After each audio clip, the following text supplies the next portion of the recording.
Donc, le titre de mon message, c'est « Ranime la portée de ta voix ». Peux-tu dire à ton voisin « Ranime la portée de ta voix ».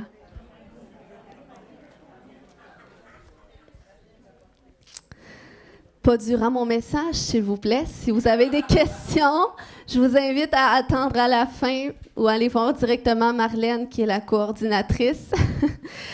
Mais Dieu veut ranimer la portée de ta voix. Je partageais depuis un certain temps comme de quoi que, en tant qu'Église, nous sommes prophétiquement dans des temps de l'accomplissement d'Ésaïe 60. À partir du verset 1 qui dit « Lève-toi, brille, car ta lumière arrive et la gloire de l'Éternel se lève sur toi. » Ça, c'est Dieu qui te parle ce matin. « Certes, les ténèbres couvrent la terre et l'obscurité profonde enveloppe les peuples, mais sur toi, l'Éternel se lèvera, sur toi sa gloire apparaîtra. Des nations marcheront à ta lumière et des rois à la clarté de ton aurore. » Amen, c'est ce que Dieu fait du moment qu'on se lève, et je crois qu'il y a une portée dans ce message qui est associée à ce fait que lorsqu'on se lève en Jésus-Christ, dans cette révélation de notre identité, qui nous sommes en lui, parce que du moment qu'on lui donne notre vie, la Bible nous dit qu'on expérimente une nouvelle naissance. Donc, ce qui veut dire qu'il y a une nouvelle identité qui vient s'imprégner en nous. Et ça, c'est un cheminement. Ça prend du temps avant qu'on la découvre. Ça peut prendre des années, ça peut prendre des fois des décennies. Mais dès que tu réalises que il y a vraiment une identité. Dieu a parlé des choses sur ta vie. Quand Dieu t'a formé, il a formé ta personnalité. Il avait tout décidé quel genre de personne tu allais être à l'intérieur de toi, à l'extérieur. Puis il avait formé aussi ta destinée. Donc, il y a cet aspect-là de quand je me lève en Jésus-Christ, dans cette révélation de qui je suis et de ce à quoi je suis appelée à accomplir, eh bien, c'est de cette façon-là que la lumière de Christ peut venir briller sur moi. Et quand sa lumière brille, eh bien, la Bible nous dit que sa gloire apparaît. Et lorsque la gloire de Dieu apparaît, eh bien, là, c'est les nations aux alentours. Les nations, ça n'a pas besoin d'être international, mais les gens autour de toi, ils voient qu'il y a un changement. Ils peuvent voir une lumière à travers de toi et ils sont influencés positivement par toi. Ça ne veut pas dire qu'ils acceptent Jésus nécessairement, mais ils peuvent tranquillement changer leur vie et vouloir les mettre... vouloir tirer leur exemple de toi. Tu vas devenir un modèle pour les autres parce que c'est ce que ça nous dit. Des nations vont marcher à ta lumière et des rois à la clarté de ton aurore. Donc, il y a cet aspect d'influence que tu vas faire autour de toi et on est dans des temps comme ça parce que Dieu est attristé par les ténèbres autour de nous. Puis c'est pas parce que Dieu est pas là qu'il y a des ténèbres, mais c'est parce que ça prend des gens qui se lèvent. C'est plus les ténèbres abondent, c'est parce qu'il n'y a pas beaucoup de gens qui se lèvent, mais plus qu'on se lève, nous, puis c'est un appel individuel, mais aussi corporatif. Si nous, en tant qu'Église, on se lève en unité, c'est ce que j'ai prêché, comme de quoi Jésus a dit qu'ils soient un ensemble, comme nous sommes un. Et un, ça ne veut pas dire on devient uniforme, on pense toute la même chose, on dit toute la même chose. Non, mais c'est l'unité à travers la diversité. Puis même la diversité d'opinions. Donc, c'est pour ça qu'ici, ce n'est pas un endroit pour partager les opinions non plus. On a le droit à nos opinions personnelles, mais quand on est à l'Église, qu'est-ce qui nous unit? C'est les liens de la foi en Jésus. C'est ce qui nous intéresse. Le reste, les gens ont le droit de penser, de voir les choses à leur façon. OK? Puis ça, c'est important de le savoir aussi. Donc, ma raison de qui je suis ma raison d'être est connectée à qui je suis réellement. Et ce à quoi j'ai été destinée à accomplir, qui est en relation avec Jésus. Donc, c'est pour ça qu'il faut savoir que quand tu es à cet endroit que tu veux te lever, que tu veux vraiment faire la volonté de Jésus pour ta vie, eh bien, ta quête de lui, elle est prioritaire. C'est important d'avoir une relation personnelle avec Jésus. C'est là que ça se produit. C'est dans sa présence que tu peux découvrir qui tu es, que tu peux découvrir sa destinée, ta destinée. Lorsque tu le questionnes sur ta vie, il va te parler. Puis, il y a cet aspect-là de quête personnelle de Jésus. Il y a cet aspect de se connecter aussi avec un groupe de personnes qui ont cette même vision par rapport à la parole de Dieu. Donc ça, c'est très important parce que même Paul, il va dire que nous, on est le corps de Christ, qu'on est tous un membre les uns des autres. Donc c'est pour ça qu'on a besoin les uns des autres. Jésus, c'est la tête, celui qui dirige le corps. Mais il dit, si un membre du corps est déconnecté du corps, ben, il ne sert plus à rien. Si le bras reste tout seul à la maison, il ne fera pas grand-chose. Il a besoin de tout le reste du corps. Donc, c'est pour ça que ça nous montre qu'on a tous... Jésus a déversé en nous des dons, des capacités, mais c'est lorsqu'elles sont connectées ensemble qu'on peut vraiment accomplir l'œuvre que le Seigneur nous appelle à accomplir. Amen. Donc, j'ai abordé cet aspect du cœur de Dieu, qui est de réconcilier les familles, parce que honnêtement, avec les dernières semaines, mon cœur était brisé devant toutes les mauvaises nouvelles que j'entends sur les familles, comment est-ce qu'il y a des choses terribles qui se produisent, et j'étais là, mais Seigneur, qu'est-ce qu'on peut faire en tant qu'Église pour que les choses changent? Et c'est là que Dieu a déposé dans mon cœur cet aspect de restaurer le modèle de famille dans l'Église, de restaurer l'unité, l'amour. Puis c'est dans la mesure que nous le vivons qu'on va pouvoir aussi le transmettre, parce qu'on ne peut pas donner l'exemple de quelque chose qu'on ne vit pas. Puis, je crois que Dieu a un cœur pour la réconciliation des familles de la terre.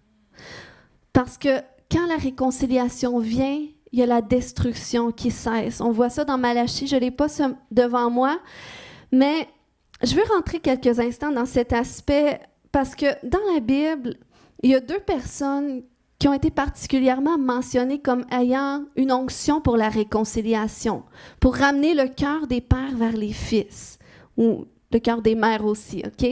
Donc, il y a 2 personnes particulièrement, et c'est Élie et Jean, qui étaient 2 prophètes qui avaient reçu une onction du Saint-Esprit qui était similaire, un appel de Dieu similaire. Et on voit ça dans Luc 1,17, par exemple, qui nous dit, en parlant de Jean, « Il accomplira sa mission sous le regard de Dieu. » Donc ça, c'était l'appel de Jean, avec l'esprit et la puissance qui résidaient en Élie, pour réconcilier les pères avec leurs enfants, pour amener ceux qui sont désobéissants à penser comme des justes et former ainsi un peuple prêt pour le Seigneur. Donc, ça, c'était l'appel de Jean. Mais combien croient que c'est encore dans le cœur de Dieu aujourd'hui, quand il regarde les familles? Est-ce que Dieu va encore se préparer un peuple qui est disposé pour lui? Oui. Donc, c'était l'onction sur la vie de Jean, mais c'est encore dans le cœur de Dieu aujourd'hui. Puis, lorsque tu regardes l'histoire de ces 2 hommes-là, ils ont un ennemi qui ont dû confronter les 2. Et cet ennemi-là, particulièrement, se cachait sous le nom de Jézabel, entre autres pour Élie. Puis je trouve ça important parce que c'est une personne qui a fait beaucoup de destruction du temps d'Élie. Puis Jean aussi a vécu de la persécution par une personne qui avait un esprit similaire à Jézabel. Puis je trouve ça important de l'adresser parce que je crois que si Dieu avait dit qu'il avait oint Élie pour qu'il puisse ramener le cœur des pères vers les fils, pour que la destruction cesse dans Malachie, eh bien, c'est parce qu'il y avait une division qui était là. Il y avait des cœurs qui étaient séparés, il y avait de la destruction qui régnait, puis on voit des ennemis qui étaient en place. Donc, c'est important qu'on soit conscient. Donc, je vais parler un petit peu de qui est Jézabel pour ceux qui ne savent pas, puis j'ai pas trop de références. Vous pouvez aller voir dans 1 Roi 16, si vous voulez voir cette histoire-là. Mais on voit dans la Bible que Jézabel a incité le roi Akab, qui était le roi d'Israël à l'époque d'Élie, à participer au culte de Baal, qui impliquait l'adoration à d'autres divinités. Puis, Baal s'était représenté comme le dieu des orages, le dieu de la terre, de la pluie, de la nature, qui était connecté à la fertilité. Puis il y avait un rituel qu'ils pratiquaient qui s'appelait la prostitution sacrée, qui était connectée à la déesse de fécondité Astarté. Puis leur activité assurait supposément la fertilité de la terre et la fécondité des femmes et des troupeaux. Donc, c'était qu'est-ce qu'ils pratiquaient. Donc, si Jézabel, elle encourageait ces pratiques-là, bien, c'est qu'elle a établi ça en Israël. Donc, le peuple d'Israël se sont mis à mettre en pratique aussi ce culte-là. Les jeunes femmes se sont mis à participer à la prostitution sacrée pour supposément favoriser la fertilité des sols, des troupeaux et tout. Mais on s'entend que c'est faux, OK? C'était vraiment une abomination devant Dieu. Puis au lieu d'amener justement la fertilité comme il aurait voulu, eh bien, ça l'a produit le contraire. Parce que du temps d'Élie, vous vous souvenez, Élie il est venu devant le roi Akab et il lui a dit qu'il y aurait plus de pluie sur la surface du sol jusqu'à temps qu'il décide le contraire, bon, sous l'inspiration du Seigneur.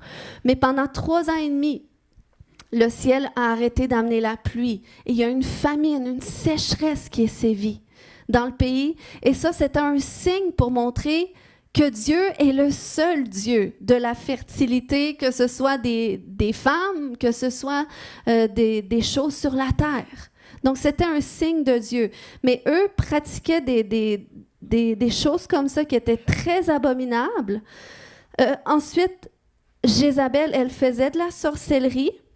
Donc, la sorcellerie, quand on pratique la sorcellerie, eh bien, ça entraîne des conséquences, non seulement spirituelles, mais qui se manifestent naturellement aussi. Donc, ça, c'est important de le savoir, d'en prendre conscience, parce que la sorcellerie, nous, on le dit comme ça ici, puis c'est comme ça frise nos oreilles, parce qu'on se dit, il n'y a pas de sorcellerie ici. Mais la sorcellerie se cache à travers toutes sortes de pratiques, de rituels. Du moment que tu te confies en autre chose que Dieu pour retirer un gain particulier, une protection particulière, même si on dit que c'est un saint, même si on dit que c'est ton grand-père, ta grand-mère, tu ne peux pas savoir si ce que tu invoques, c'est vraiment qu'est-ce que tu aimerais invoquer dans ton cœur. Mais la Bible nous dit par contre qu'il y a un chemin qui mène à Dieu, et ça, on peut être convaincu, et c'est Jésus. Et du moment qu'on prie à Dieu, à travers Christ, on est certain que c'est Dieu qui va nous répondre.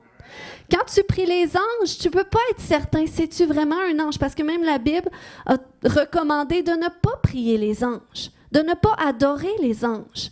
Parce que ce n'est pas à nous d'ordonner aux anges, mais Dieu, par contre, ordonne à ses anges pour nous. Donc ça, c'est important de le comprendre parce que sinon, ça rentre dans la sorcellerie. Et des fois, il y a des gens qui sont impliqués dans la sorcellerie de façon inconsciente. Puis des fois, il y en a eu dans la famille. Et là, on se retrouve à vivre des blocages, comme au temps d'Élie. On se retrouve dans des sécheresses spirituelles, dans des blocages, comme si on vit sous un ciel fermé. Eh bien, des fois, ça peut être à cause de ça. Et je prends l'exemple d'une jeune dame que j'ai commencé à accompagner récemment. C'est une coach en parentalité, puis elle était dans les pratiques Nouvel Âge, puis elle a vraiment comme... Ça faisait un bout de temps que je la suivais, puis vous savez, je la suivais parce que quand je l'ai vue passer sur les réseaux sociaux, j'ai vu l'appel de Dieu sur sa vie. J'ai dit non.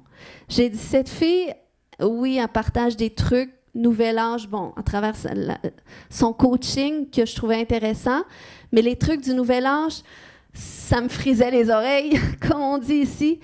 Mais je disais non, elle a vraiment quelque chose de Dieu sur sa vie. Donc, j'ai continué à la suivre, même si des fois, ça me dérangeait qu'est-ce que je voyais passer.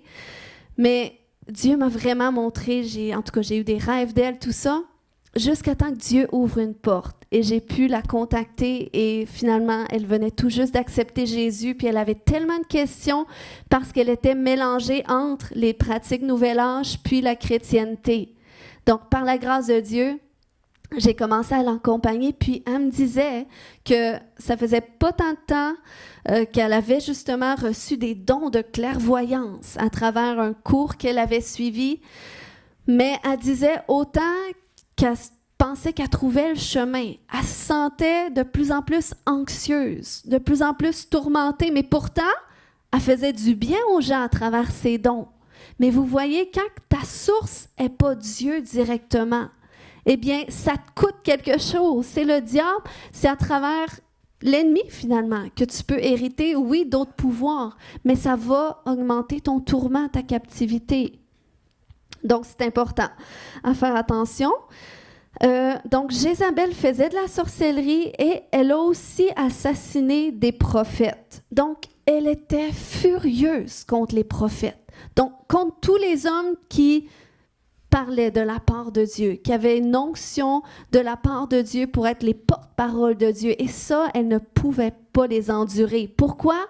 Parce que les prophètes marchaient dans l'autorité déléguée de Dieu pour renverser les œuvres de l'ennemi et rétablir la justice de Dieu. Donc, à cause de ça, parce qu'elle le savait, un jour, elle a assassiné des centaines de prophètes.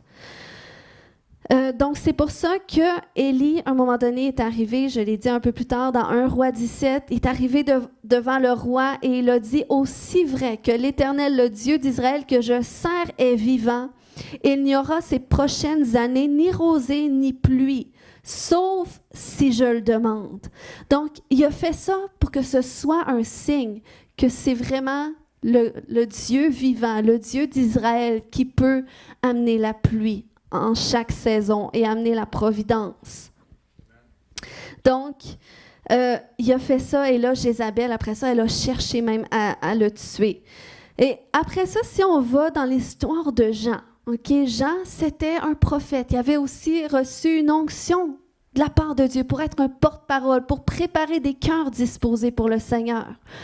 Mais il y avait une dame qui détestait Jean et elle s'appelait Hérodiade. Donc, s'il y en a qui cherchent des noms de filles, chacun ses goûts. Elle s'appelait Hérodiade. Puis, elle détestait Jean. Pourquoi? Parce que Jean, à cause de son mandat de préparer un cœur disposé pour le Seigneur, il prêchait un message de vérité. Et quand il allait devant le roi Hérode, il lui rappelait que Hérode était dans l'adultère, parce que Hérode avait pris la femme de son frère pour en faire sa femme. Donc, à cause de ça, à cause de la vérité, elle voulait faire taire sa voix. Donc, un jour, au moyen de la séduction à travers de sa fille, elle a fait en sorte que la tête de Jean soit coupée, juste à cause de ça. Mais vous voyez comment est-ce que cet esprit, elle est déchaînée pour faire taire les voix. Et, OK, pourquoi je parle de tout ça aujourd'hui? C'est parce qu'aujourd'hui, on n'est plus dans le temps d'Élie ou de Jean, mais on est dans les temps de la Nouvelle Alliance. Lorsqu'on lit la Bible, tu as l'Ancienne Alliance, l'Ancien Testament est dans l'Ancienne Alliance, et tu as la Nouvelle Alliance. À partir du moment que Jésus est venu sur la terre, eh bien, on lit dans les Écritures que Jésus a fait son parcours et ensuite, il est allé sur la croix pour mourir pour les péchés du monde, pour tous ceux qui viendraient à lui pour qu'ils soient sauvés, pour que leur connexion avec Dieu soit restaurée. Eh bien, quand Jésus est reparti au ciel, après il est ressuscité d'entre les morts, et là, c'est son Esprit Saint. Ce matin, on a prié que son Esprit vienne, que c'est ni par force, ni par puissance, mais c'est par son Esprit, l'Esprit de Jésus. Son Esprit, elle est descendue le jour de la Pentecôte, il y a plus de 2000 ans. Et c'est à partir de ce moment-là que les apôtres ont commencé à pouvoir continuer le ministère de Jésus. Parce que là, ils ont été revêtus de la puissance d'en haut pour faire les mêmes miracles que Jésus, pour prêcher au nom de Jésus et que Jésus confirme sa parole par des signes. Donc ça, c'est dans l'ère que nous sommes encore, parce que le Saint-Esprit est encore là aujourd'hui. Et lorsque tu dis lorsque tu donnes ta vie à Jésus, tu expérimentes ce qu'on appelle la nouvelle naissance. Mais tu peux vivre aussi une autre expérience qui est le baptême du Saint-Esprit. C'est cette immersion avec le Saint-Esprit où est-ce qu'il vient te revêtir de sa puissance, de ses capacités pour accomplir ce à quoi il t'appelle. Et ça, c'est disponible pour tout le monde. Puis même... La Bible nous dit, je ne l'ai pas ici à l'écran, mais ça dit dans Joël 2,28 qu'après cela, il répandrait son esprit sur toute chair et que ses fils et ses filles prophétiseraient. Donc, vous voyez, nous sommes dans l'ère où est-ce nous sommes désormais du moment qu'on accepte Jésus dans notre vie, on reçoit cette capacité d'être la voix de Dieu sur la terre. C'est ça la prophétie, c'est d'entendre qu'est-ce que Dieu dit et de le parler. Donc, on devient la voix de Dieu et en plus de cela, c'est qu'on reçoit le ministère de réconciliation. Quand j'ai dit que Dieu il a un cœur pour la réconciliation des familles, c'est 2 Corinthiens 5, 18 qui nous dit que tout cela vient de Dieu qui nous a réconciliés avec lui par Christ et qui nous a donné le ministère de quoi? La réconciliation. Donc, on a reçu cette onction prophétique pour pouvoir parler de manière inspirée de la part de Dieu dans la vie de quelqu'un. Donner un conseil que... Est-ce que ça a déjà arrivé à des gens? Tu donnes un conseil à quelqu'un, tu dis « Hey, mais c'était donc bien intelligent ce que j'ai dit. » Ou « J'aurais jamais pensé à ça, mais il me semble que c'était tellement clair. » Mais ça, c'est le Saint-Esprit en toi qui parle. Donc, c'est une forme de prophétie et Dieu veut nous utiliser comme ça. Et il a mis sur nous une onction pour la réconciliation. Combien ont expérimenté des réconciliations depuis qu'ils ont donné leur vie à Jésus? Ça, c'est l'onction de réconciliation. J'aimerais voir toutes les mains levées, mais je sais que c'est en processus, sinon. Parce que c'est dans le cœur de Dieu que les familles soient réconciliées, les pères entre les mères, les parents entre les enfants, les frères entre les sœurs. C'est dans le cœur de Dieu. Amen. Puis c'est dans le cœur de Dieu qu'on le soit aussi dans l'Église, qu'on vive cette réconciliation. Des fois, on met des attentes plus grandes chez les chrétiens. On s'attend qu'on serait supposé être moins offensé. Mais la réalité, c'est qu'on est tous humains, même si on a Jésus en nous. On est tous humains, on est tous imparfaits et on a tous besoin d'apprendre à se faire grâce, comme Jésus nous fait constamment grâce. Est-ce que je peux entendre amen là-dessus? Je suis la première qui dit amen. Donc, si on a reçu ce mandat, on porte cette onction d'Élie, cette onction de Jean, on la porte, parce que ça fait partie de l'onction de Jésus. Eh bien, le diable n'est pas content de ça. Et qu'est-ce qu'il essaye de faire? C'est qu'il essaye d'éteindre les voix de Dieu. Lui aussi, il veut couper, il veut en finir avec ça, comme l'Esprit à travers Jézabel ou Hérodiade ont cherché à faire. Et comment est-ce que le diable s'y prend pour éteindre les voix de Dieu sur terre? Eh bien, deux choses que je veux adresser ici, c'est particulièrement au moyen de la captivité et de la passivité qu'il tend à mettre sur les enfants de Dieu. Puis, une des façons qui essaie d'éteindre la voix d'une personne que je veux aussi adresser, puis c'est au moyen d'un fléau qu'on voit dans les familles. La sorcellerie, il y en a eu dans nos familles, même québécoises, même si ça vous surprend, il y en a eu. Juste la lecture dans le thé, c'est de la sorcellerie. De consulter un marabout une fois, c'est de la sorcellerie. De consulter une voyante, c'est de la sorcellerie. Mais la bonne nouvelle, c'est quand on le sait, on prend conscience de ça, on peut simplement se repentir, puis Jésus nous fait grâce. On peut lui demander de nous libérer de tout ce que ça a pu engendrer. Ça, c'est la bonne nouvelle qu'on prêche. Donc, il n'y a pas de condamnation, mais c'est important de savoir les choses. Puis une autre façon que le diable essaie de rendre captifs les gens, ou même passifs, c'est au moyen des abus. Puis quand je parle d'abus, je parle de toutes sortes d'abus, que ce soit des abus psychologiques, des abus physiques, puis des fois, tu peux vivre des situations comme ça dans ta famille, des fois sur ton lieu de travail, ou quand tu vis la manipulation ou le contrôle d'une personne. C'est des choses qui viennent éteindre la voix de quelqu'un. Et c'est important.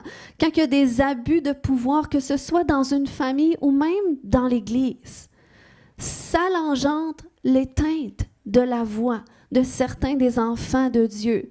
Et c'est pour ça que je trouvais important de prêcher là-dessus, parce que si on prêche l'unité, vous savez, on peut être unis tout en gardant des limites respectueuses les uns envers les autres. Ne pas rentrer trop dans la familiarité qui fait en sorte qu'on ne respecte plus ou on n'honore plus les gens à leur juste valeur. C'est important que oui, on cherche l'unité, mais dans le respect, dans l'amour, puis dans le respect, il y a aussi des limites qu'on doit mettre. Il y a le respect des positions, mais il y a le respect de chacun aussi. Mais les gens qui sont sous l'emprise de cet esprit, par exemple, cet esprit qui séduit, qui contrôle, qui manipule, eh bien, c'est des gens qui veulent, eux, ils veulent passer à travers les barrières. Ils respectent pas. Ils respectent pas, puis ils vont essayer de descendre pour se remonter. Donc, ça, c'est important que quand on vit des choses comme ça, on n'a pas à faire perdurer ça. Le Seigneur veut nous libérer de ça. Parce que ça amène la captivité. Puis ça peut amener la passivité. Parce que vous savez, l'esprit de Jézabel, c'était un esprit qui séduisait. On voit même dans le livre de l'Apocalypse qu'on en parlait. Que Dieu dénonçait que cette Église laissait l'esprit de Jézabel séduire les enfants de Dieu et les amener vers des pratiques idolâtres. Puis quand tu es séduit, ça veut dire que tu ne vois pas nécessairement que tu te fais attirer ou entraîner vers quelque chose que finalement, c'est néfaste pour toi ou ça déplaît à Dieu. Pourquoi? Parce que ton cœur est séduit. Donc, c'était une mise en garde quand même parce que le Seigneur, il veut délivrer. Il veut délivrer non seulement les gens qui peuvent être sous l'emprise de ces esprits-là, mais il veut nous délivrer aussi de ce pouvoir de ces gens-là. Parce que quand tu es sous l'emprise comme ça, ben, ça t'empêche. Ça t'empêche de te lever. Ça t'empêche de rentrer dans ce à quoi Dieu t'appelle. Et c'est ça, quand je parle de voix, de ranimer ta voix, ça peut être ranimer ton courage de parler, mais aussi de ranimer la vraie personne que tu es, malgré ce qui a cherché à éteindre des parties de toi. Et quand on vit des blessures, quand on vit des choses difficiles, ça va chercher parfois à éteindre une partie de nous. C'est pour ça que Dieu nous amène dans des processus où est-ce qu'il veut nous guérir, où est-ce qu'il veut nous restaurer, où est-ce qu'il veut nous transformer.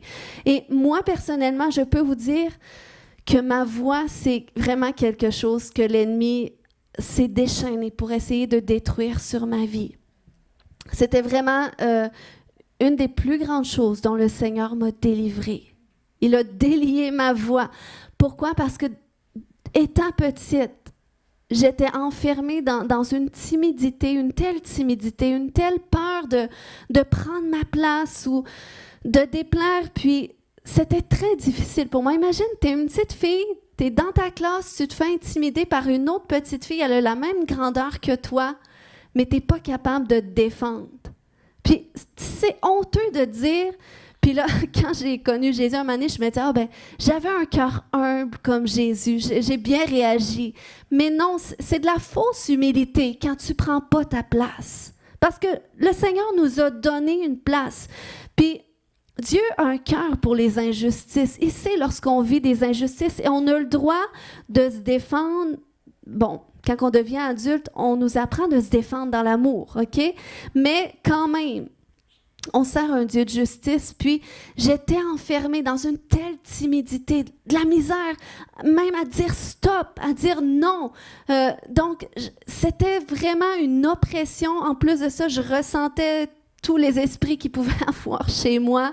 Donc, j'étais dans la conscience d'un monde spirituel qui me faisait peur. J'étais tourmentée spirituellement, physiquement. Puis, ça me paralysait. Mais j'ai combattu ça. J'ai essayé par tous les moyens, pas capable. Parce qu'il y a des choses que le monde ne peut pas te délivrer, que seul Dieu peut faire.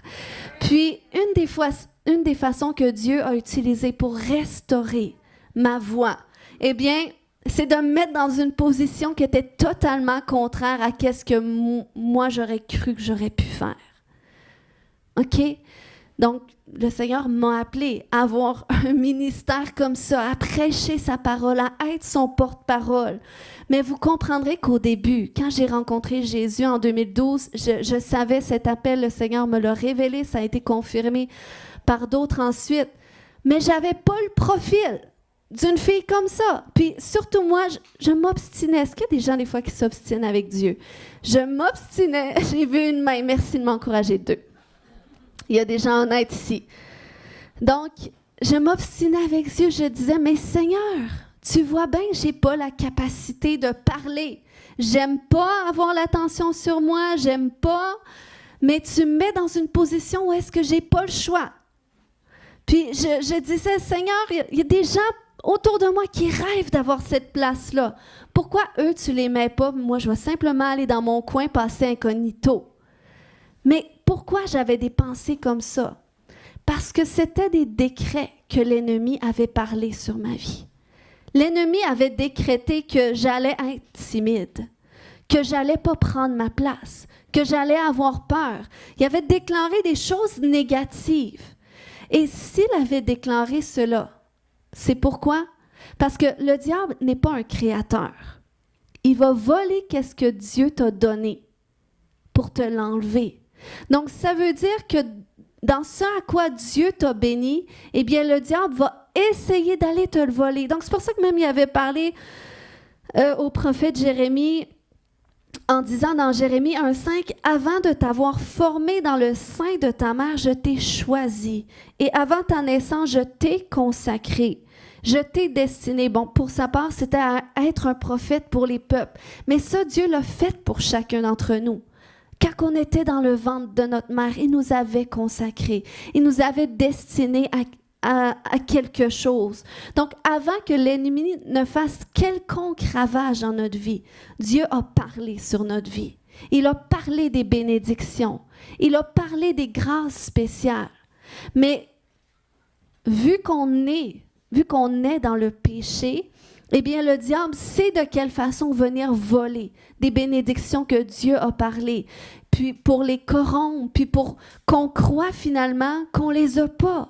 Donc, c'était ça. L'ennemi avait parlé négativement sur ma vie. Je pensais que c'était ça, la vérité. C'était ma réalité. Mais la vérité, c'est que Dieu, depuis le départ, c'est ce qu'il avait déclaré sur ma vie. Il avait déclaré que je serais dans cette position, que je serais sa représentante. Donc, ici, ce matin, je suis ici pour t'encourager. Que quelles que soient les difficultés que tu vis présentement, sache que la majorité de ces difficultés, ce n'est que le diable qui est venu voler la portion dans laquelle tu avais été béni auparavant. Et c'est possible pour toi de restaurer cette portion. C'est même pour ça que le Seigneur t'a appelé. C'est même pour ça, tu n'es pas ici dans sa maison parce que ça te tentait d'être là. Tu es ici parce que c'est lui qui t'a amené ici. Parce qu'il voulait que tu entendes sa parole, parce qu'il voulait que tu le connaisses. Parce qu'il y avait un appel pour toi, parce qu'il sait que qu'est-ce que tu vis présentement, peut-être c'est déjà bien, ou peut-être c'est pas bien du tout. Mais Dieu a plus, et il y a des projets de paix pour ta vie, des projets de bonheur. Il y a une espérance, même malgré ces ténèbres qui nous entourent. Sa lumière et sa gloire sont là, et sont à se lever sur toi. Amen. Donc c'est pour ça que quand Dieu a conduit le prophète Ézéchiel devant la vallée d'ossements desséchés, eh bien, Dieu a commencé à dire à Ézéchiel, est-ce que ces os pourront revivre? C'était quoi ces ossements? Ça représentait toute l'armée d'Israël qui avait plus rien à faire avec, qui était en sécheresse totale. Mais Dieu dit quand même, est-ce que ces os pourront revivre?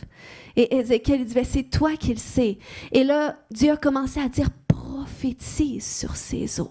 Ranime ta voix, ouvre ta bouche et commence à déclarer sur ces os. Pourquoi? Parce que qu'est-ce que tu vois? C'est ce que l'ennemi a cherché à faire avec mon peuple. Et pourquoi l'ennemi a cherché à faire ça? Parce que depuis le début, moi j'avais déclaré que ce serait une armée puissante, qui serait redoutable parmi toute la terre. Donc l'ennemi est venu juste voler Mais qu'est-ce que j'ai dit, c'est encore là. Donc, commence à déclarer que chaque partie revienne ensemble jusqu'à ce qu'elle se tienne debout. Et quand ils vont être debout, mon esprit va descendre. Appelle mon esprit. Et c'est ce qui se produit lorsque tu dis, peut-être, je suis un peu tout croche parce que j'ai vécu des choses difficiles, parce que j'arrive de loin, mais je choisis quand même de me lever dans qu'est-ce que je suis présentement, puis je choisis de commencer à voir qu'est-ce que Dieu a parlé sur ma vie. Et ça, je veux me lever là-dedans par la foi. Et parce que je me lève, son esprit va venir et va ramener la vie, va restaurer, va restituer qu'est-ce que le diable a volé. Est-ce que je peux avoir un amen ce matin? Parce que Dieu a plus pour toi que qu'est-ce que tu vis présentement. Puis quand tu vis des difficultés dans ton mariage, quand tu vis des difficultés financières, quand tu vis des difficultés de santé, c'est les décrets de l'ennemi sur ta vie ou sur la vie de tes proches. Mais maintenant, la question que tu dois te poser, si l'ennemi a décrété ça, eh bien, qu'est-ce que Dieu a dit auparavant? Parce que Dieu a parlé avant. Est-ce que Dieu n'a pas dit qu'il donnerait la santé? Est-ce que Dieu n'a pas dit en plus de ça que par ses meurtrissures, je peux être guéri? Amen. Est-ce que Dieu n'a pas dit que l'homme quitterait son père et sa mère, s'attacherait à sa femme, qui deviendrait une seule chair, qui deviendrait un, comme Christ est un avec son Église, comme Christ a donné sa vie pour son Église. Il y a un amour de Christ pour son Église, donc il est censé aussi avoir un amour dans mon mariage. Donc, il faut commencer à changer notre perspective par rapport aux circonstances difficiles qu'on voit pour restaurer. Qu'est-ce que Dieu a parlé? Dieu n'a pas dit que tu serais célibataire toute ta vie. Non. Qu'est-ce que l'ennemi a volé? Et des fois, il faut aller voir, mais comment est-ce que l'ennemi est venu voler ça? Pour que je puisse traiter cela, pour que je puisse le régler. Est-ce qu'il y a eu de la sorcellerie? Si ma voix, elle était comme ça, j'avais du mal à m'exprimer. J'avais des traumatismes derrière moi qui avaient besoin d'être traités. Et ça, ces choses-là, des fois, on a le goût de dire juste, Seigneur, enlève tout, prends tout, je te donne tout. Des fois, on pense on chante ça, je te donne tout. C'est pas toujours si facile que ça. Des fois, il faut aller retourner sur ces choses-là et permettre à Dieu de nous amener dans nos processus de guérison, de transformation, de restauration. Puis quand tu sais que c'est lui qui fait l'œuvre en toi, qui a besoin de toi pour le faire, il ne le fait pas tout seul, mais il le fait avec toi, mais c'est lui qui prend la charge. Parce qu'il dit, quand tu es fatigué et chargé, viens à moi. Moi, mon joug est doux et léger. Donc, même si cette condition est difficile, mon joug est doux et léger. Amen. Donc, le Seigneur parle sur ta vie. Il a parlé des bonnes choses. Il a parlé des promesses glorieuses qu'on voit dans sa parole. Amen. Et nous sommes appelés à restaurer les décrets de Dieu sur notre vie. Qu'est-ce que Dieu? Dieu a créé la terre, tout ce qu'elle contient par des décrets. C'est quoi un décret? C'est une formulation d'une déclaration de quelque chose. Tu déclares. Puis, tu peux déclarer la vie dans quelque chose, comme tu peux déclarer aussi la parole de Dieu dans une situation. Qu'est-ce que la Bible dit? Tu peux savoir que c'est ce que Dieu dit aussi sur ta vie. Puis, quand tu ne sais peut-être pas qu'est-ce que la Bible dit, mais tu peux savoir que si tu parles, tu déclares la restauration, c'est la volonté de Dieu. Quand tu déclares la réconciliation, c'est la volonté de Dieu. Quand tu déclares tout ce qui est amour, ça s'aligne avec son cœur. Et Dieu va l'accomplir. Pourquoi? Parce qu'il dit, je suis derrière ma parole. Je veille sur ma parole pour l'accomplir. Et nous sommes le son à la parole de Dieu. C'est pour ça qu'il a besoin de ta voix. Il a besoin que tu ouvres ta bouche et que tu commences à dire comment les choses doivent se passer. Que tu dises, non, cette situation que je vis présentement, c'est assez. Voilà qu'est-ce que Dieu a dit. Et voilà sur ce à quoi j'établis ma foi. Amen. Ce qui ont... l'apôtre Jane Hammond, que j'ai vu la semaine passée, elle a dit un décret prophétique, une parole prophétique, elle a le pouvoir de tout changer. Lorsque tu t'associes, quand tu sais qu'est-ce que Dieu dit dans ta situation, puis que tu t'associes à ça, ça a le pouvoir de tout changer. Amen. Donc, c'est important de réaliser la puissance qu'on a derrière notre bouche. Amen. C'est comme ceux qui ont expérimenté, il y a des gens ici qui ont expérimenté du ministère de délivrance, qui étaient tourmentés, je ne suis pas gênée de dire, de lever les mains et les pieds. OK? Toutes les portes ouvertes d'esprits démoniaques, j'ai dû les avoir sur ma vie. J'ai dû être délivrée de tellement de choses par Dieu. Merci Seigneur qui l'a fait. Mais vous savez qu'on reçoit la délivrance par la parole. Les gens qui sont transformés au moyen du ministère de délivrance, c'est Dieu qui fait la délivrance, mais il y a besoin d'une voix qui commande comment les choses doivent se passer, qui commande que certaines choses qui partent, qui soient renversées, que certaines choses qui soient rebâties. Et c'est comme ça qu'il y a des gens qui sont complètement transformés par la voix. Quand tu connais la puissance qu'il y a derrière ta voix, si c'est difficile à l'école, tu es stressé ou tu ne comprends pas quelque chose, tu déclares que tu as en toi un esprit supérieur, parce que c'est même qu'est-ce que la Bible nous dit dans Daniel. Daniel avait en lui un esprit supérieur, qui est le Saint-Esprit que nous avons. Donc, tu peux le déclarer si tu as des difficultés à quelque part. Amen. Donc, ce matin, en conclusion, il y a une puissance que tu portes dans l'expression de ta voix. Il faut que tu parles. Il faut que tu parles comment est-ce que tu veux voir les choses arriver. Le Seigneur a besoin de ta voix pour voir des choses être changées autour de toi. Puis, tu sais, des fois, il faut commencer par parler qu'est-ce que Dieu a dit sur notre vie.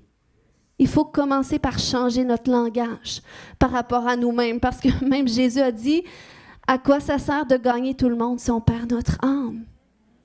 Donc, vaut mieux que toi-même, tu sois bien sauvé, que tu sois bien restauré, que tu sois bien guéri, transformé. Et après ça, le Seigneur va pouvoir passer par toi pour le faire à travers d'autres avec beaucoup plus d'assurance. Parce que tu vas savoir comment Dieu t'a relevé, comment est-ce qu'il a fait à travers de toi. Amen. Donc, ce matin, on va prier. On va prier, puis la semaine prochaine, je vais vous enseigner comment est-ce qu'on peut vraiment décréter, faire des décrets bibliques sur notre vie associés à la volonté de Dieu pour voir des choses être transformées. Parce que je crois qu'il y en a qui sont dans des circonstances que ça fait trop longtemps que c'est comme ça. Et que le Seigneur, il veut les changer. Il veut vous changer, il veut changer les gens autour de toi, il veut changer les choses. Amen, d'une façon positive et glorieuse. Mais dans un premier temps, j'aimerais prier. Alléluia, par rapport à toute forme de sécheresse spirituelle. Vous savez, du temps de Jézabel, c'était à cause de la sorcellerie, tout ce qu'elle a fait, qu'il y a eu la sécheresse. Le chasseur sachant chasser. Non, c'est à cause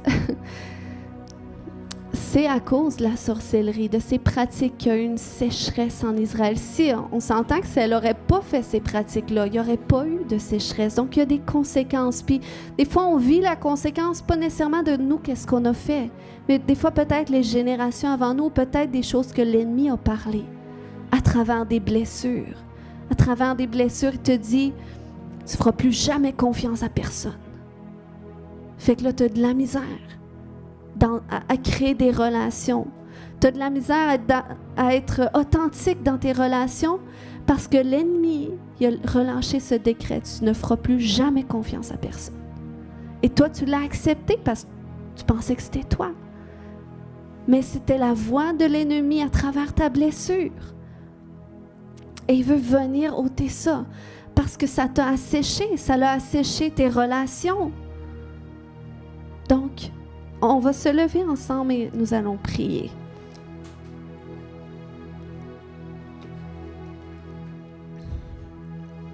Alléluia. Est-ce qu'il y a des gens qui n'ont jamais tout donné leur vie à Jésus, qui n'ont jamais fait cette prière pour dire « Seigneur Jésus, je veux te donner toute ma vie ». S'il y a des gens qui ont... Si vous l'avez déjà fait une fois, on n'a pas besoin de le refaire. C'est vraiment une prière qu'on fait une fois. Puis on peut avoir la conviction qu'on est sauvé. Mais s'il y a des gens qui n'ont jamais fait cette prière pour dire « Seigneur Jésus, je veux te donner toute ma vie. Je veux t'accepter comme Seigneur, comme Sauveur. Je veux prier avec toi. » Tu peux lever la main où est-ce que tu es. Puis je vais prier, c'est important, c'est vraiment le premier pas. Alléluia, on peut la faire tout le monde ensemble. Quand même dire, Seigneur Jésus, je viens à toi tel que je suis. Je te demande pardon pour tous mes péchés. Viens dans mon cœur, viens dans ma vie. Je t'accepte aujourd'hui comme Seigneur et comme Sauveur. Amen. Alléluia. Si c'est la première fois que vous avez fait cette prière, vous pouvez avoir l'assurance que vous êtes sauvés. Vous avez invité Jésus dans votre cœur. Il y a un changement intérieur qui va se produire. Vous allez vivre la nouvelle naissance. Puis, si vous voulez en savoir plus, vous pouvez nous contacter. Amen. On va prier ce matin. Est-ce qu'on peut se voir comme Ézéchiel? Est-ce qu'on peut prendre une perspective différente par rapport à notre vie?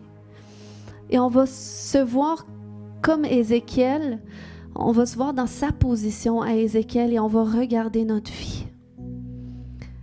Et commençons à regarder qu'est-ce qui est peut-être dispersé, qu'est-ce qui est peut-être asséché, qu'est-ce qui est peut-être rendu informe, rendu vide, et qui a besoin d'être reconstruit, qui a besoin d'être réuni à nouveau. Alléluia, Seigneur, viens nous donner cette perspective ce matin.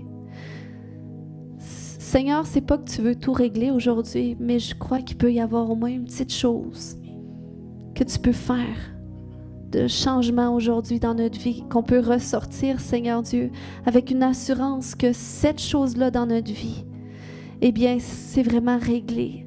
C'est vraiment en train d'être restauré par toi. C'est vraiment en train d'être renouvelé. Seigneur, tu ne nous appelles pas à être secs. Tu ne nous appelles pas à être tout dispersés à l'intérieur de nous. Mais Seigneur, tu veux nous reconstruire. Tu veux qu'on soit pas parfait, mais tu veux qu'on soit entier à nouveau. Tu veux mettre en nous un cœur nouveau. Tu veux déverser ton esprit en nous, ton esprit qui nous permet de nous lever. Alléluia. Peut-être ce matin, c'est la maladie. C'est la maladie qui perdure en toi, la douleur. Peut-être la souffrance dans une situation, peut-être un conflit dans ta famille. Puis ça te fait mal. Puis tu sais, c'est correct que ça te fasse mal. C'est correct de vivre tes émotions. Parce que des fois, un bon signe qu'on est rendu sec, c'est qu'on ne vit pas d'émotions par rapport à quelque chose. J'ai été une pro là-dedans un jour, je vous dis, je pensais que j'étais guérie, puis plein de maîtrise de soi. J'avais plein d'émotions refoulées.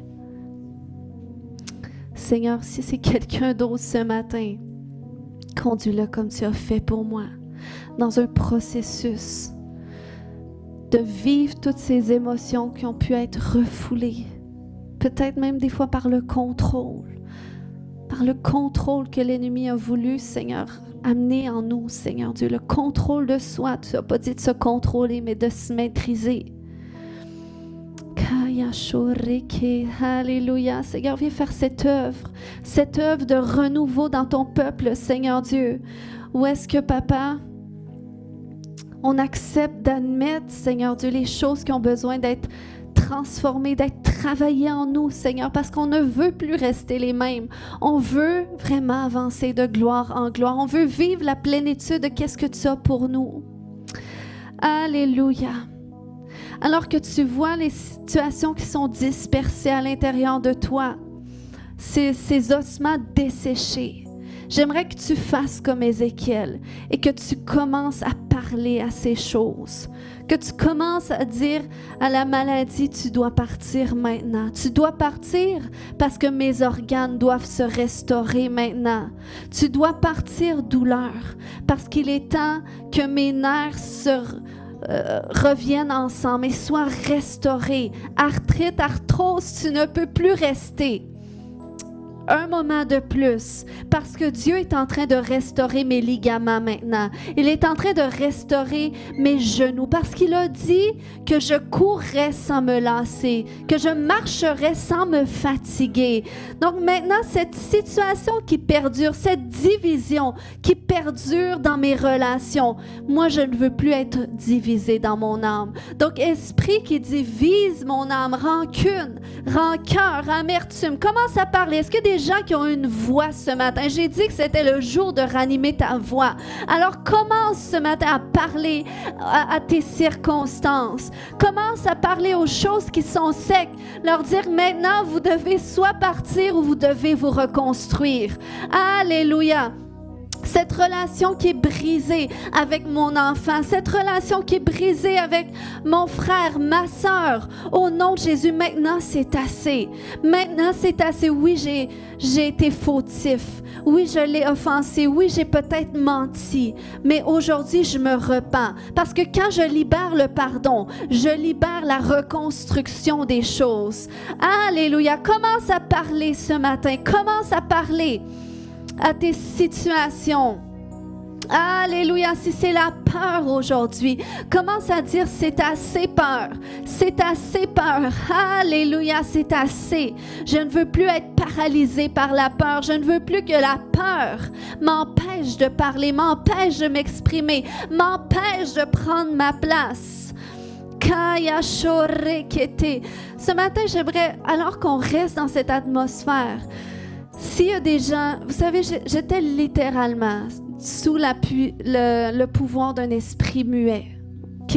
Ce qui faisait que j'avais du mal à m'exprimer. C'était tellement difficile de prêcher avec un esprit muet, je vous dis. Mais bon, par la grâce de Dieu, le Seigneur m'a accompagnée. Mais s'il y en a qui sentent que c'est leur combat, peut-être le témoignage que j'ai partagé, vous sentez qu'il y a des oppressions qui vous empêchent d'être vous-même, que vous savez que vous êtes plus que ça, mais c'est comme il y a des limitations, il y a des blocages. Je veux prier, je crois qu'il y a une onction ce matin qui est libérée pour toi, pour que tu sois complètement libre, que ton estime de toi, ta confiance en toi soit restaurée. S'il y a des gens ce matin, je veux prier avec vous. Puis si tu dis, ben moi c'est pas ça, mais je veux quand même que tu pries pour moi. Alors viens devant, puis on va prier, puis il y a mon équipe de prière ce matin qui va prier aussi. Alléluia. Seigneur, je te remercie pour qu'est-ce que tu fais ce matin. Alléluia. Gênez-vous pas. Je vous dis, moi, s'il y aurait eu un appel comme ça à l'époque, j'aurais été la première à m'avancer. Alléluia. C'est pour ça. Amen. OK. Alléluia. Tous ceux que c'est pour, qu'est-ce que j'ai dit, pour la voix, qu'elle soit restaurée, venez de ce côté-là. Si c'est pour autre chose, vous pouvez aller là. On va prier ce matin. On va prier en groupe. Alléluia. Oh,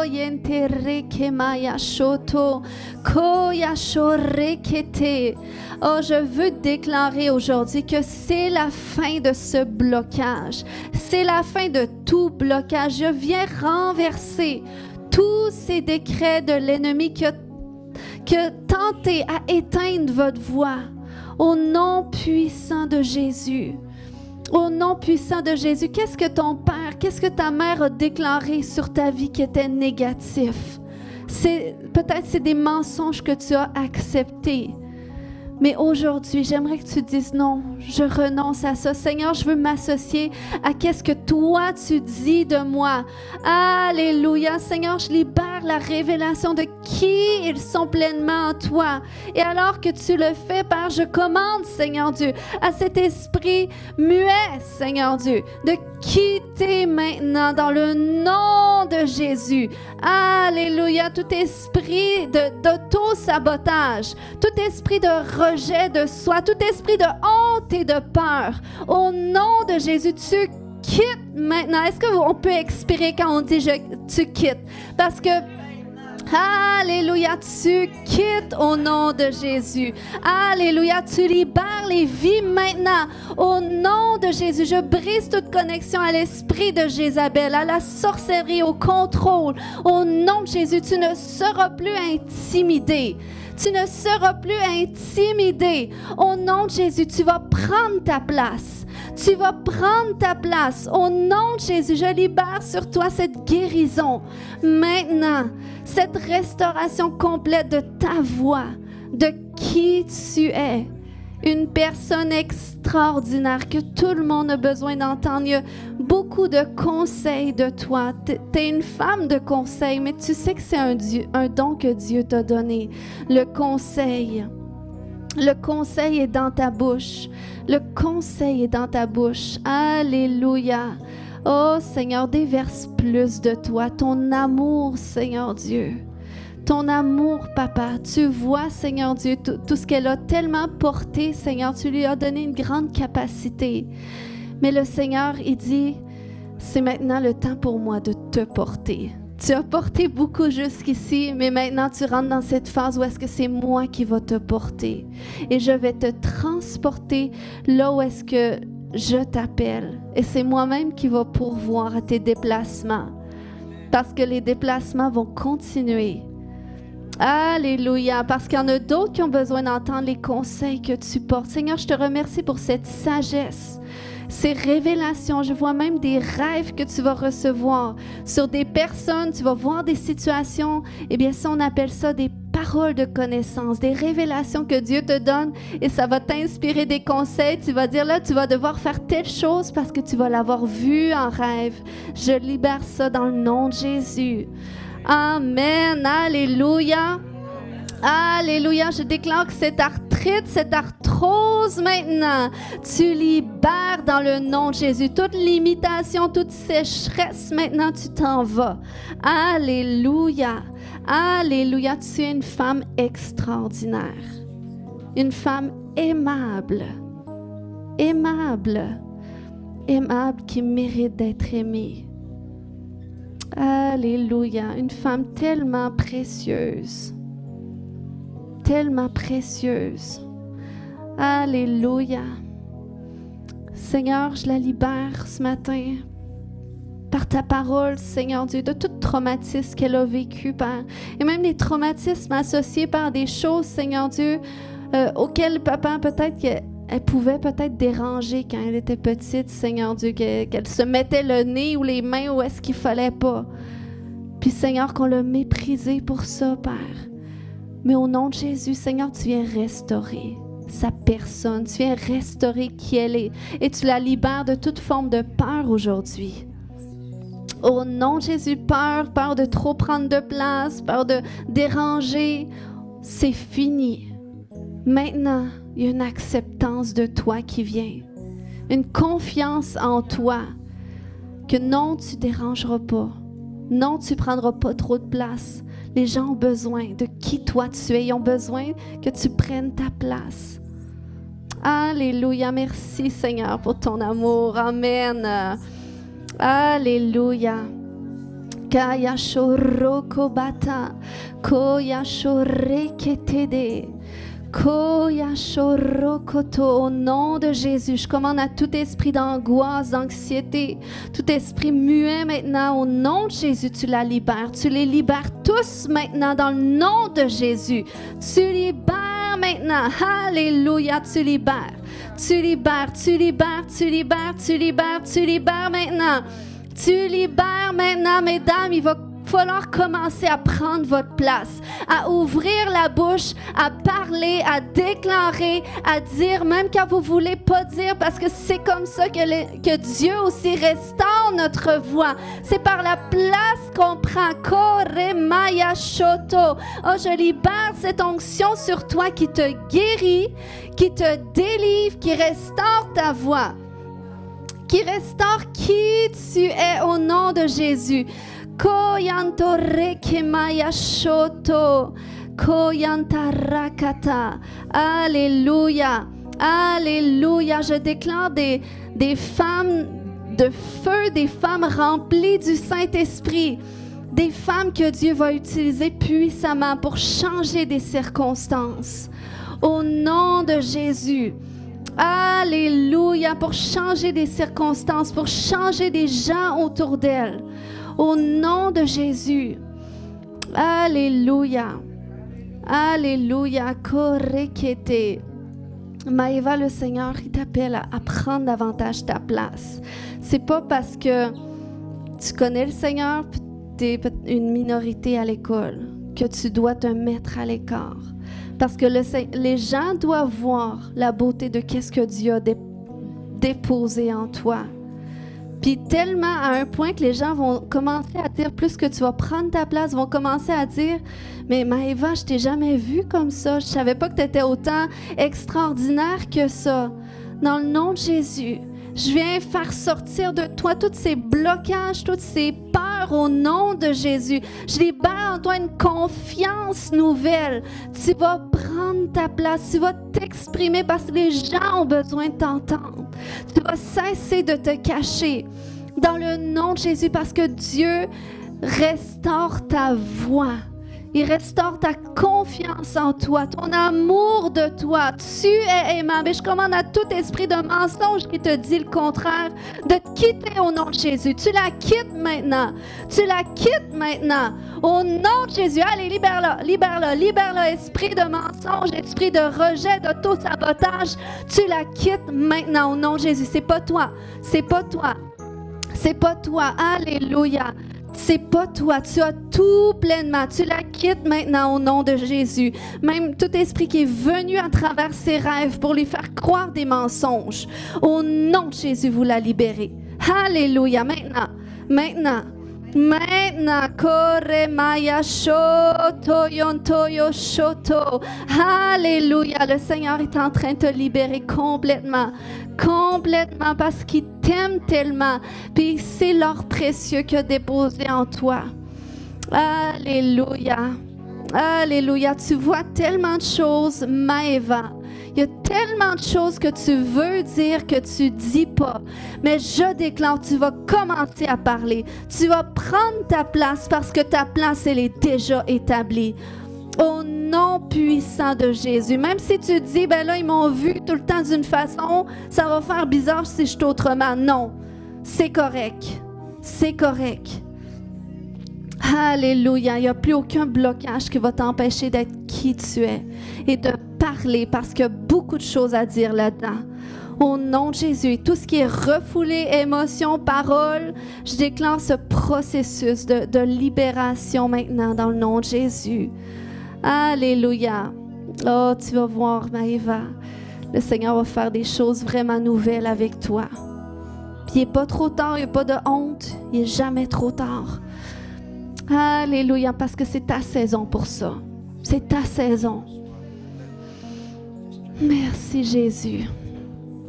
Alléluia. Koya toro komamaya shote. Shokotoro komata. Oh, il y a des intercesseuses ici. Alléluia. Il y a des intercesseuses ici. Au nom de Jésus, Père, merci pour ces femmes, Papa. Ces femmes, Seigneur, que tu vas utiliser avec puissance, Papa, pour changer les circonstances autour d'elles, Papa. Au nom de Jésus. Alléluia. Koyantore kemaya shoto. Alléluia. Alléluia. Koyantore ke tout esprit muet, maintenant tu la quittes dans le nom de Jésus. Elle va prendre sa place. Elle va parler au nom de Jésus. Alléluia. Et sans difficulté, sans difficulté, j'appelle un nouveau souffle de Dieu en toi qui ranime ta voix, qui ranime la vie de Dieu en toi, la vitalité, les forces, l'énergie, au nom de Jésus. Alléluia, esprit muet qui se cachait même dans ton corps pour éteindre même ta santé, tu la quittes dans le nom de Jésus. Alléluia, oh, j'appelle ces temps de rafraîchissement, oh, qui restaure ton intestin au complet. Dans le nom de Jésus, intestin soit complètement restauré. Oh, complètement guéri. Il n'y a plus d'arthrite, il n'y a plus d'arthrose. Ceux qui souffraient dans leur corps, commencez à vérifier parce que le Seigneur, je sens qu'il y a des guérisons qui ont été libérées ce matin. Alléluia. Koremaya shoto kotodo yoshoto. Seigneur, plus de toi, plus, Seigneur Dieu, plus de toi. Plus, alléluia, Jésus. Alléluia. Est-ce qu'on peut acclamer le Seigneur ce matin?